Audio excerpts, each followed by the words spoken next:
One of the very memorable moments for me was spending an Easter Sunday in Jerusalem at the Garden Tomb with Truman and Ann Madsen.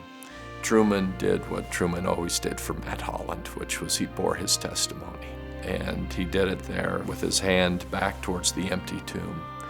And he spoke of his convictions of the risen Lord. When we shot at the Garden Tomb, we went early in the morning. They gave us 2 hours before the tourists would start coming. We quickly set up, put Truman in his position, and started filming. I don't know how the cameramen were able to even pay attention to their work, because Truman just captivated us. So Jesus was laid in a tomb like this by the kindness of Joseph of Arimathea. All 4 Gospels say that Mary of Magdala was present from afar, witnessing the crucifixion. And all 4 Gospels have her present at the tomb. We speak of 3 days passing, but actually he died on the afternoon of Friday.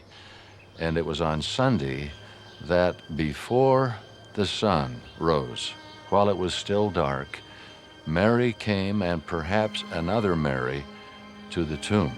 We know further that Jesus had predicted that he would rise the 3rd day, and what Mary brought, apparently, was spices and oils to further anoint the body. When she arrived, the stone was removed, rolled away. One account says 1 angel, the other says 2 were there, one sitting at the head and other at the feet of where Jesus' body was. She is puzzled. She thinks, as she looks out the corner of her eye, that a gardener is standing nearby, and says, in effect, "If you have taken the body of my Lord, tell me where, that I may go to him."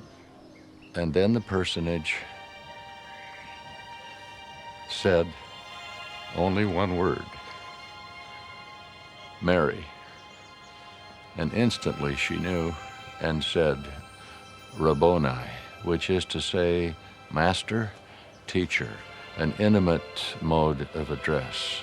When Jesus is seen by Mary, she apparently had an impulse to move toward him.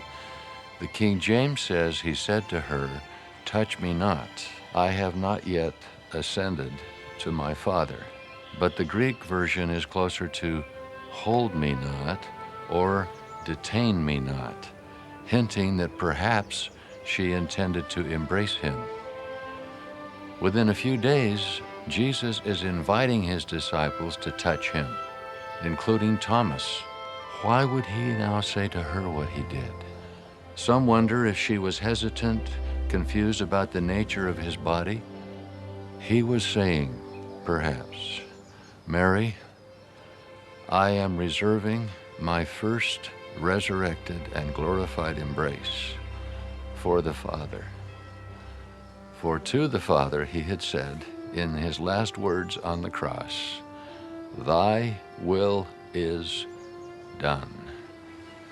And if that is true, then who can fathom the depth of that embrace of Christ with the Father?